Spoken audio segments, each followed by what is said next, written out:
What is up, everyone? So today we're reacting to Terra Green again. First off, shout out to Terra Green. Second of all, the videos we're going to be reacting to by Terra Green are I flipped 100 rocks in exotic jungle. Here's what I found.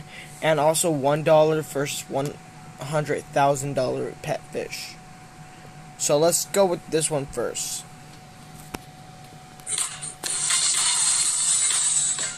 Online auditions for aspiring actors, singers, dancers, and models. This is a $100,000 real pet shark tank. You literally have to feed them chunks of meat. And I'm going to show you how people care for pets like this, along with tons of other prices of aquatic pets, all the way down to a literal $1 pet axolotl. Yup, I just found this listing for $1 axolotl. It looks so weird. I don't know why it looks so weird, but it does. But you didn't know axolotls usually cost a lot more than $1, so I'm like worried, is this thing gonna be in bad condition or something? I don't know, but let's go investigate. So I drove to the seller's house, which thankfully wasn't too far. When I got there, he said he didn't want to be on camera, but he showed me the axolotl tank, and he told me why they were only $1. Apparently his pet axolotl had way too many babies, and inside of this tank was one of the last babies he hadn't sold yet. So I quickly scooped it up into a bucket I brought with clean water, packed it in my car, and drove home. Alright, I made it, and I'm a little worried about this axolotl's condition, because it didn't really seem like it was being kept in the best condition. You doing alright, little buddy? Let me just scoop you up, and we can get a closer look at this guy. And unfortunately, my suspicions were correct, because when I took a closer look at the body of this baby axolotl, I noticed its front right hand was missing. If you look over here, this is what it's supposed to look like, but yeah, I guess this hand must have accidentally got cut off because of how fragile baby axolotls are.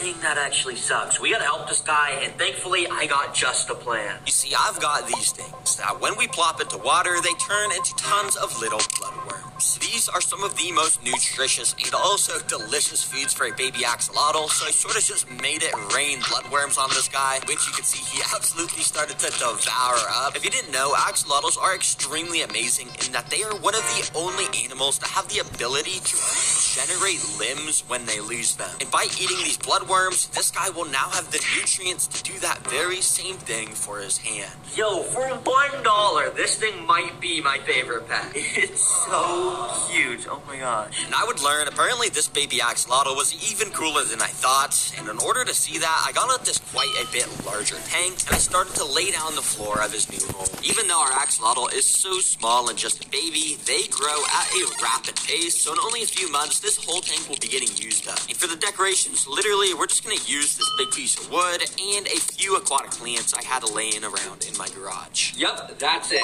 We're done. You see, baby axolotls have skin that can scrape super easily, and since ours is already missing a hand, I just wanted to keep ours super simple till he gets a bit bigger. But oh my gosh, he's so cute, and I think he's ready to go inside. So I let this baby loose into his brand new home. Instantly, he loved it, and you can just see how much he was swimming around and checking out his new enclosure. Yep, that's one thing about baby axolotls. They're just way more active than adult axolotls usually are. Wait, I have something fun I want to try. What if I put some worms near the axolotl's face? Am I able to make it follow the direction of the worms? Wait, he kind of is. Yep, I kind of just thought it would be funny to make the axolotl follow my tweezers like it was a fishing lure, basically. And surprisingly, he actually followed it for quite a long time, up this log, but eventually he got bored and swam away. But yeah, it was kind of fun to lure him around this tank in random directions, and every now and then, I would let him have a big old bite of the worms because he was just so cute to watch eat. Let me know in the comments what I should name this guy, and if I should make an update video once his hand is healed. But remember, I'm still going to show what it's like to keep a $100,000 pet shark, along with so many other price points of fish.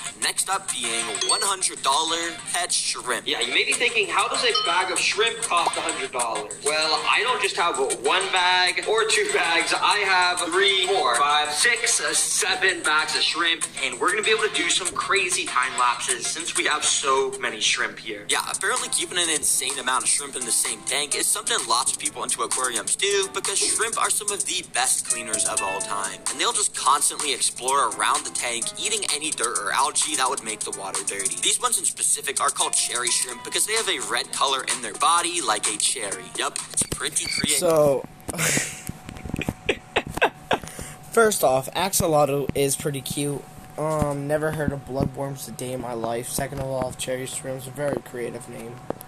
Name, if you ask me. Now, before we get out a piece of steak to feed to these guys and record on a time lapse, let's work our way up the food scale and start with shrimp pellets, which I bought these thinking they were shrimp food, but on here it says they're actually for fish. So I'm thinking maybe these are just made out of shrimp. They're not actually for shrimp, but I guess we can still try and see if they'll eat it. Let's just start by dropping in one of the pellets. Now, immediately after dropping this single shrimp pellet in, one of the nearby shrimp basically pounced onto it. Dang, I guess these shrimp like eating shrimp, because soon after another one also came straight onto it. You can kind of see in the zoomed in footage how they used their tiny little mouths to break up this little pellet and eat it. But yeah, over the next couple minutes, this single pellet started to get swarmed by every single shrimp that saw it. Yeah, started to get pretty crowded, but that's what is so cool about having so many shrimp. They just absolutely decimate any piece of food you give them. Anyways, to feed the shrimp bigger food sources, I've got a way bigger tank. So I think I'm gonna go get some supplies so we can build these guys a nice little home real quick. So I drove to the store to start shopping. Since we got so many shrimp, I really wanted to spend a ton of time to choose the best decorations for these guys so they could have a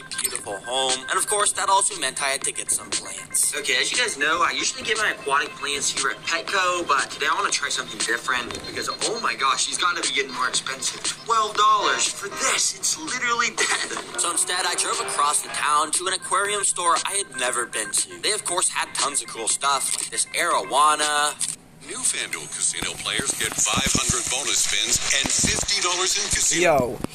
Yo, instead of arowana, it sounds like he said marijuana. And I was about to say, they named a fish after a drug? Which means more spins on Love Island Unlocked. So couple up with a date night boost, because thrill time is bonus time on FanDuel Casino. These views are making a comeback. The vibes are making a comeback. Book your Jamaica comeback at sandals.com.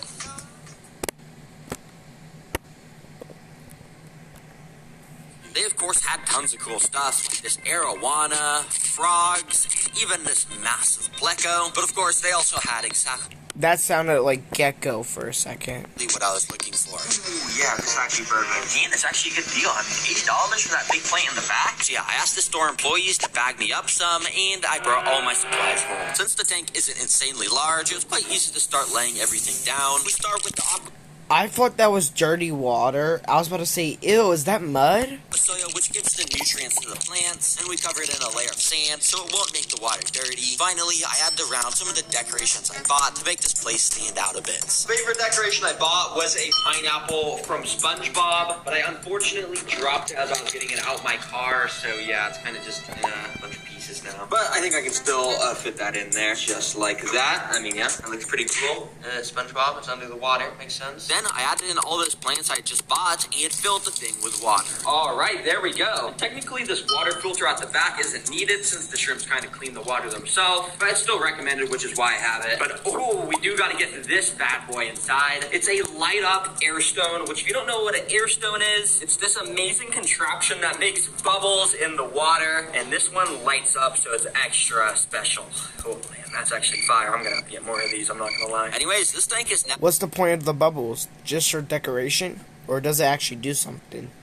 all finished and ready for all of our little shrimps to go inside. Immediately, you can just see how there is constant movement going on because of the sheer amount of shrimp. Every single little location in the tank had its own little shrimp life being lived. Now you'll see I left this little open area right here. Well, that's for us to test our next 3 food sources, and our next food source is a carrot. But yeah, they're not just gonna eat a raw carrot. It's too hard for their mouths. They can't chew it up. Instead, we gotta soften up the carrot in some boiling water, just like this. And yeah, just let it cook for a couple minutes. And when the carrots are done cooking, we can bring them back to the shrimp. So I cut off a piece and plopped it straight into the tank. Now this time it was completely different than that shrimp pellet because while a couple of the shrimp sort of checked out the carrot a little bit, ultimately none of them really stayed for long enough to eat it. Come on guys, do you not like vegetables or something? Oh well, I guess they don't like carrots. But before we try the steak, I want to try one more vegetable. Let's do spinach. Now with this, I also had to boil it quickly and then I put it in the water as well. And Yeah, guys, I'm not gonna lie, I was kind of disappointed by the spinach too, because even though this is so nutritious and Google said the shrimp would eat it, well, they never ate it at all. Bro, come on, I'm just convinced shrimp don't like eating vegetables at all. Yeah, let's get this trash out of here. And let's move on to our final food source, a entire steak. Well, I shouldn't say the entire steak, because that would make the water pretty dirty. So I'm just gonna cut off a little piece, just like that, and well, I'm just gonna put this in. So I put the steak in, and thankfully this time we at least got a bit of action, because after about 10 minutes you can tell they certainly weren't swarming it, but there was the occasional shrimp going on to the piece of meat, and it was kind of cool because you could see their microscopic little mouths taking tiny little bites out of the meat. But yeah, I'm not gonna lie, for being in here for 2 hours, it was a bit disappointing that they didn't eat this more. I guess with shrimp you just want to stick to the boring foods like pellets. But remember guys, as you get more expensive, the pet fish get harder to feed and crazier. Well, for the next price point, we've got a $1,000 saltwater coral tank. Please tell me what animal is $1,000. I would love to know. Yup, if you didn't know, coral saltwater tanks are some of the most exotic tanks you can get. But the thing is, they get extremely expensive extremely fast. That's why instead, I'm going to buy this already set up coral tank for $200, and then I can use the rest of the budget to fill it up with way more crazy corals. And dang, look at this video the seller sent me. It already has so much fish and stuff in it. Let's go see if this is legit. So yeah, I drove out to the cellar and got the tank into my car, although there was definitely something off about it. As you can see, it's quite a bit dirty, a lot dirtier than it was listed on Facebook, and I'm pretty sure there's supposed to be fish inside, but I'm not seeing anything. We gotta get this home ASAP. So I quickly drove home and got it out at my house. Alright guys, I just got this back to my setup, and look at this. There's actually a fish inside. Yo, there's a clownfish. Do you see that? Yeah, I guess you can't really see it because it's so dirty, but yeah, let me set up all this stuff. So yeah, I first added in the extra water I had taken out to transport it. Then I put in the heater, a wave maker, a water filter, and of course the lights. And then I let it sit for a couple hours to clear up. And oh my gosh, the whole tank came alive very quickly. You could see the clownfish swimming around next to the anemone, the little shrimp constantly moving around everywhere, and there was even a literal sea urchin. I had no clue this was all going to be included in the tank. But this place would look way crazier if it had tons of rare glowing corals and stuff, so yeah. There it is, the Google Play Point. These points get you more than a glowing corals and stuff, so yeah, we definitely gotta go buy some of those. So I drove back out to the aquarium store where I'd bought those plants from earlier and found out they also had a massive coral section.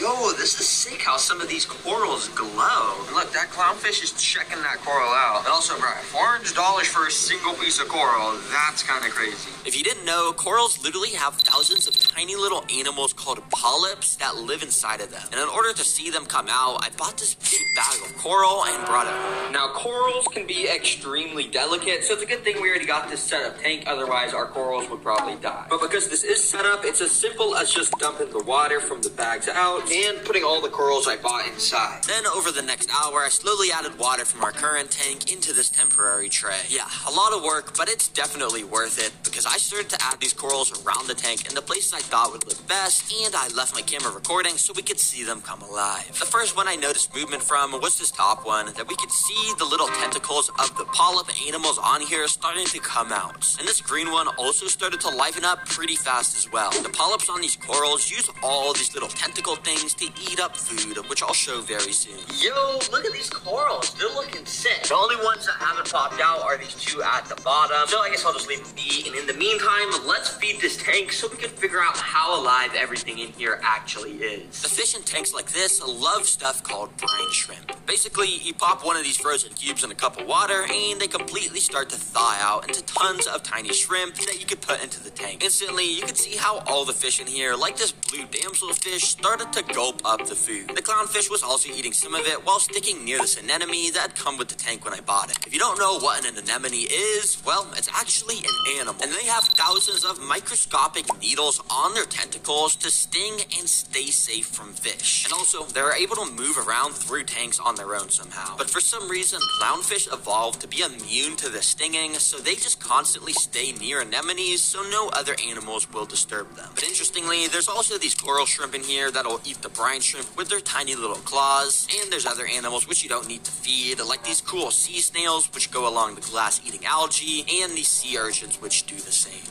Pretty cool. Finally, we can't forget to feed the corals with this stuff, and it's pretty cool to watch. Let me show you. Yeah, you can kind of just use this thing as a spray bottle under the water to shoot food at the corals. You can see how the little tentacles of the polyps react to the tasty food and close up a bit. The green one was especially cool to watch, along with this smaller green one where you could really see the little tentacle arms grabbing the food and closing it up to consume it. Dang, the ocean is actually so cool. Alright, I just got this set up in my kitchen, and stuff like the anemone is still opening up. But honestly, for $1,000, it's so cool seeing all the different life in here. I'm gonna rate this thing an 8 out of 10. But there's one type of aquatic pet that's a lot cooler than everything I've showed so far. It's time to show you guys what it's like to have a literal pet shark. Yes, sir. Now, I could go buy some sort of small baby shark species online and build a small little tank, but that would be boring. I want to see a big, fierce shark. So I hopped on a plane and flew across the country to this very fish store called Aquatics and Exotics. When I walked inside, I was immediately greeted by some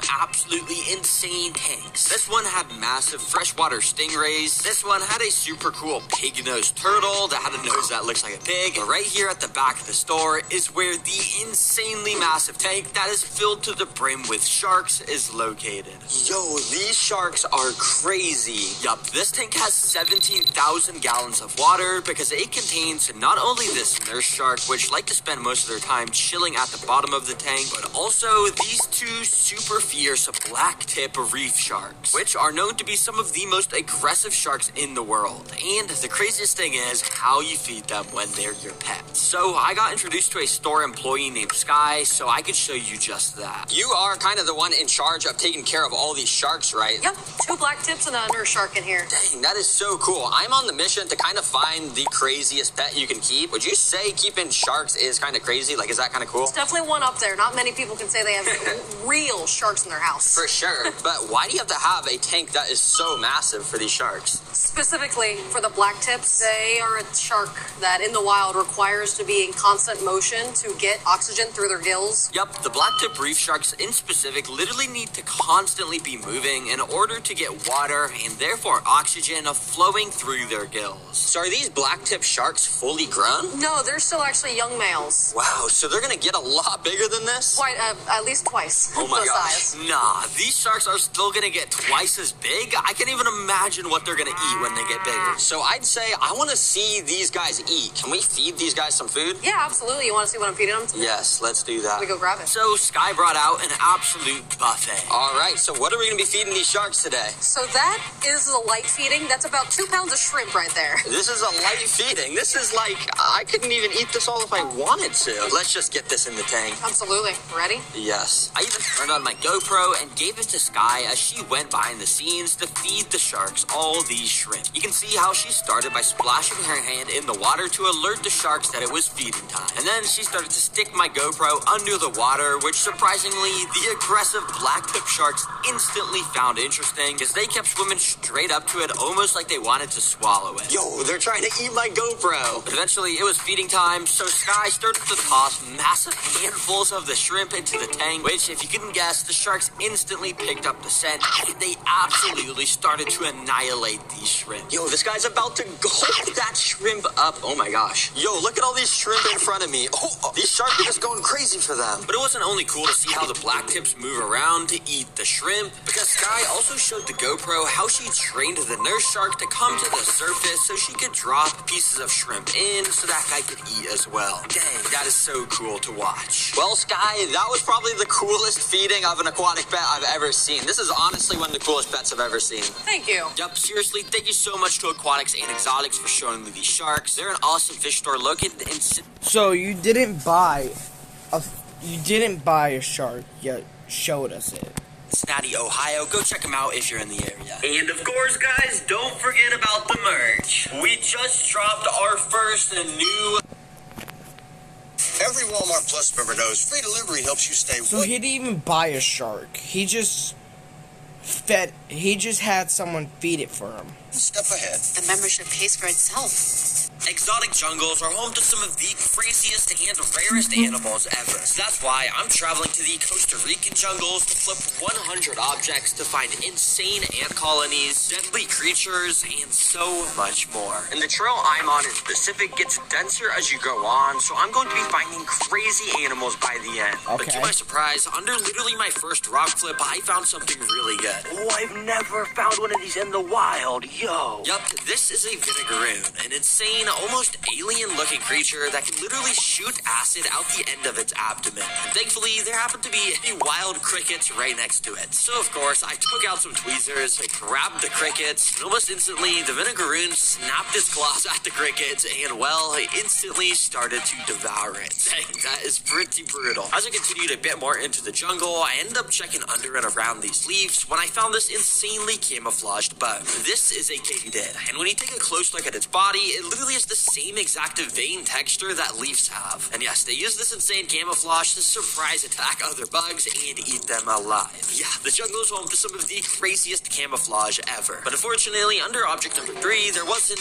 anything. So from now on, I'm only going to show stuff that actually has cool animals. It only took until object number 5 when I was searching under these leaves and found this. I had just caught this baby assassin bug in the middle of attacking an ant. Yes, if you can't tell by the name, assassin bugs are known for how deadly they are with their venomous, proboscis mouths that they use to inject venom into their prey. And scarily enough, they sometimes will gather the corpses of their insect prey and carry them on their backs to use as a body shield. Yeah, sorry, ant, you might have met a brutal end. And interestingly, literally only about 30 seconds away, I think I found where this ant had come from. Going through the middle of the trail was a massive line of one of the most iconic ant species. These are leafcutter ants. Yep, you probably have heard about these guys before. They have mandibles that act like scissors, so they can cut little pieces of leaves off to bring back to the colony. If you look closely, you can even see that there are some of these way bigger leafcutter ants, which are the majors. These guys will help carry the bigger and heavier leaves, and will also help defend the normal workers from predators trying to attack. It's pretty cool. Anyways, as I continued on the trail, I ended up flipping object number 10, where I found a pretty weird creature. At first, all I could see was this really small white and blue bug.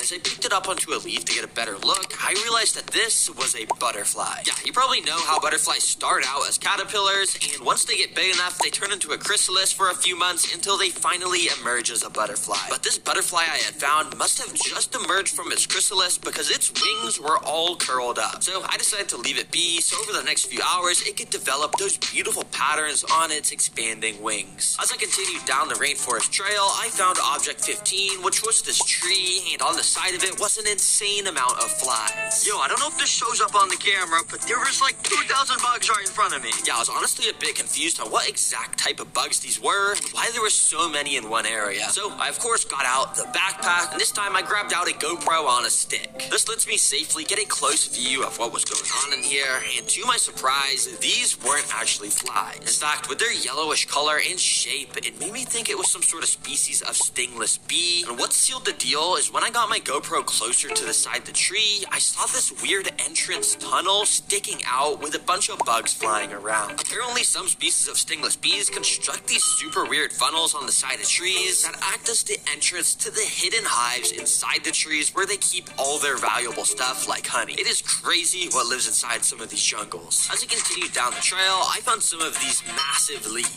What was interesting is how some of them had been absolutely decimated and completely tore up, like this one that you could barely even tell was a leaf. Some super hungry caterpillar or leafcutter ants must have come through and done this, and my suspicion was confirmed because less than a minute down the trail, I found another line of leafcutter ants. This time, they were gathering up an insanely massive pile of cut up leaves, probably from those leaves I was just at. And as I followed the line of them even more, it brought me to where their nest was. You see, leafcutter ants don't actually cut up leaves to eat them. They actually bring the leaves all the way under their nests, chew them them up meticulously and spit them back out. And over a few days, a special kind of fungus grows on the chewed up leaves that the leaf cutters will then eat. So in a way, leafcutter ants basically run a massive farming operation in their nests that no one would ever suspect. But the most interesting thing I found here was this line of the leafcutter ants bringing pieces of dirt to the nest to build it even bigger. Right next to all these workers, I noticed something super insane. There was a massive queen leafcutter ant being carried by a ton of royal escort ants. And based off the fact that this queen had its wings still, it told me that these royal escort ants were taking her to a safe place for her to take flight, so that way she could find some male leafcutter ants to mate with, so then she could tear off the wings to start her very own colony. Now, the next creature I found was actually the closest call I've had to getting hurt so far, because under this leaf, I had found an absolute Goliath of a caterpillar. Unlike normal caterpillars that have smooth skin,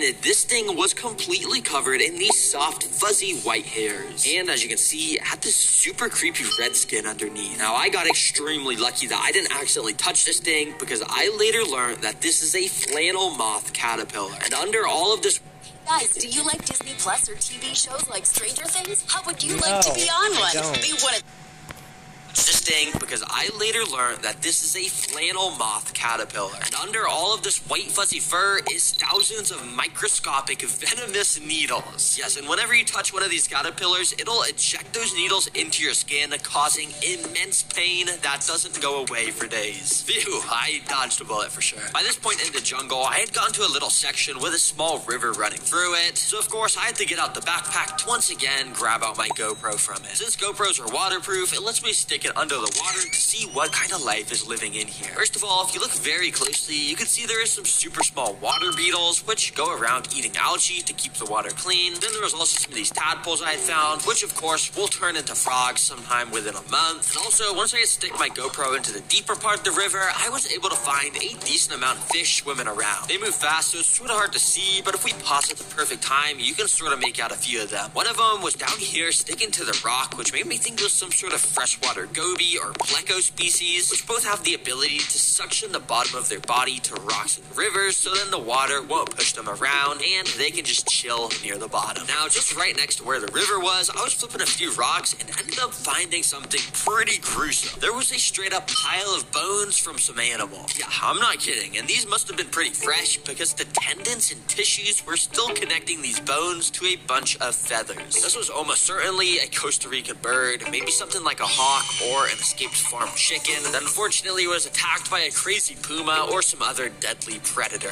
Nah, there is something dangerous around here. Okay, I gotta keep my eye out. Speaking of crazy jungle creatures, well, as I was walking down this little stretch of road, I ended up finding a vulture menacingly sitting on a pole. Yeah, vultures are the scavengers of the animal kingdom and sit still to use their insane eyesight to locate animal corpses. It will then swoop down on them and absolutely decimate whatever food is left. But it's just so creepy to me how these things have completely feathered bodies, but then they just have these bald heads that they use to stick inside the rotting corpses. Very brutal once again. And continuing on the theme of brutal finds, the next thing I found was actually what I thought was a dead spider. Yeah, I found this spider that was completely limp, and if you take a close look at it, it had a thread of silk connecting it to the leaf above. This led me to believe that it must have gone into some sort of crazy fight with another creature, and unfortunately had lost. But after thinking about it for a bit longer, it actually made more sense that this was a spider molt. Yeah, if you didn't know, every few months, some spider species will literally crawl out of their old skin like an alien movie once they've outgrown it, and it can sometimes just look like they've left a body behind, but in reality, the spider is still living happily in the forest. So hopefully we'll see some moving ones soon. Anyways, the next creature I found was actually something pretty funny, because as I was walking along the trail, I noticed a little white and green thing moving along the floor. But quickly, I realized that this was another one of those leafcutter ants. But this dude happened to be carrying a little plant stem that was like 5 times longer than its body, and he was having a lot of trouble trying to move it since it was a lot bigger than him. It was funny because I could literally just pick up this ant by the plant stem, and I figured I should just help him out, so I moved him a bit in the direction he was headed in. Alright, just wanted to move you a little closer to your target, buddy. Now you see, by this point, I had spent so long on the trail that the sun was starting to set, meaning it was now night. This means I'm not even gonna have to to flip rocks to find stuff anymore, since all the crazy nocturnal animals are just gonna be out and about since it is nighttime. And that was instantly proven because along the very first tree I checked, I saw this. It's a bark mantis, which of course is a praying mantis that are known for how deadly they are to other insects. But yeah, it just has the texture of bark so it can camouflage a bit better. But very interestingly, this is the perfect display of how this camouflage is needed, because right above this mantis was a yellow-headed gecko. Now, big mantises are known to take down and eat lizards. This mantis was certainly too small to do that. Right now, the only thing keeping this mantis alive from being eaten is its camouflage. Speaking of mantises, as I continued down the trail, the next cool creature I found was another mantis. Yep. But this was a much more iconic species. It's a tropical shield mantis. Bro, this is so cool how much this guy camouflages. I mean, his back literally looks exactly like a leaf. Yep, this is probably some of the most impressive camouflage because while their body stands out a lot to potential predators, well, they have these massive leaf shields on their back so that when they're turned away, you basically cannot even tell that they're there. Oh yeah, and did I mention that these things have wings? I don't know why everything I find is so cool. But little did I know, I was just getting started because only a few minutes later, as I was scanning around some of the branches in this tree, I noticed what almost looked like some sort of moving vine. But in fact, this was actually my very first snake find of the trip. We can tell based off how extremely thin its body is and the shape of its head that this is a blunt-headed tree snake. These things are honestly cute with their massive eyes, and also they don't attack humans. They just slither through the branches looking for stuff to eat, like these frog eggs I had found earlier.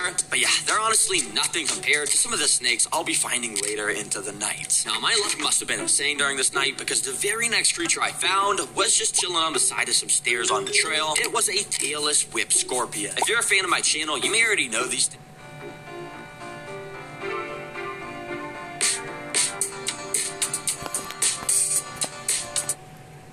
things since I've had them in videos before. What was so insane about this guy is that it had something in its claws that it was eating. After zooming in a ton, I got a close look to see that there was some sort of stinger in its grasp. This could only mean one thing. So I took out the backpack, and from inside I grabbed out a UV light. If you didn't know, certain animals like scorpions glow under UV light, and when I shined my UV light at this tailless whip scorpion, the very thing it was eating, of course, started to glow. That meant that the stinger it was holding was actually the stinger of a baby scorpion. And this tailless whip scorpion had somehow caught it and was devouring it up. Oh my gosh, I had no clue these things ate scorpions. That is so cool. Now, the next interesting animal I came across in the night was actually this big nest on the side of a tree. After getting a closer look, I realized that this was a black crazy ant nest. These guys are called crazy ants because, well, when I touched their nest to simulate a threat of danger, you can tell how they absolutely started to swarm that area super fast like a bunch of crazy people, even though there wasn't actually a real threat there. Don't let their small size fool you. They're known for taking down prey way bigger than themselves with teamwork.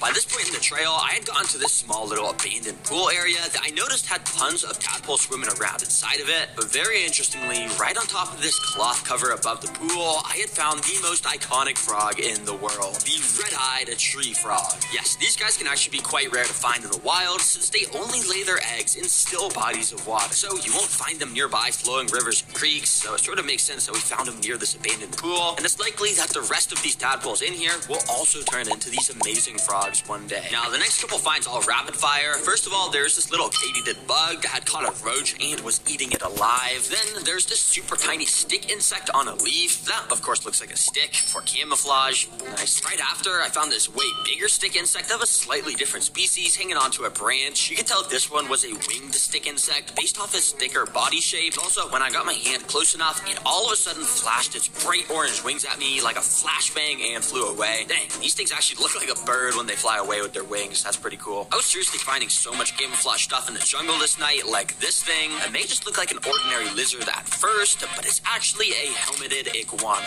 Not only do they have this sick head shape that just sort of looks like a chameleon's head shape, but they also have the ability to change the color of their skin just like a chameleon. Yep, you see how this one has a green body to match the leaf it's on? Well, only a few few minutes later, as I was scanning through the branches nearby, I found another one of these iguanas. This time it was brown, even though it too was hanging onto a green object, so I don't know why I chose to be brown. It's kind of a bad color to choose, but anyways, still pretty cool, and yes, they actually do change your color. Now, by this point in the trail, I was dead set on finding one of the many deadly venomous snakes that Costa Rica is filled with. So I passed up literally every boring little bug or even spider that I found to keep searching. And by some stroke of luck, right at the end of the trail, I came across this small dirty pond. After looking around it, there of course was a snake. I couldn't tell what exact species it was at first though, so after putting a zoom attachment up to my camera, it let me see that this was a fer-de-lance pit viper, the most dangerous snake in all of Costa Rica. It was a good thing that this thing was on the opposite side of the pond from me, because they have these massive hollow fangs that if you're unlucky enough to get bit by, inject a potent venom into you. And yeah, this dude was just staring directly at me. This is the perfect reminder why you gotta be so careful recording these videos. Anyways, I was pretty much at the end of the trail by this point, and the final two animals I found, thankfully, were pretty cool. Because first of all, there's this giant fishing spider floating on the water. These guys will wait for fish to swim under them, and then swim under the water to attack them. It's pretty crazy. But even cooler than that was this massive sleeping basilisk lizard sitting on a branch above the water. You see, these guys have a special name in Costa Rica. They're called the Jesus Christ lizard. Because like Jesus Christ, who can walk on water, these lizards can do the same exact thing when they're in a life or death scenario. Their feet are designed in a special way to repel water, and when they move extremely fast, they can kind of just defy the laws of physics and yeah, literally just walk in the water. But of course, since this guy was sleeping, I didn't want to disturb him, so I just left him be. Well, this was probably the most successful rock flipping video I've had, and even though most of the stuff I found wasn't even through rock flipping, hopefully still found it interesting how much insane wildlife there is. Yes, sir. Let me know, guys, where I should go next to flip rocks in the world. Also, as of today, there's super big news in. Hopefully enjoyed today's video. If y'all did, make sure y'all like and subscribe. Also, go subscribe to Terra Green. His content is actually really cool. There we go. Anyways, that being said, stay happy, healthy, stay beautiful, stay safe, most importantly to yourself. Love y'all, and peace.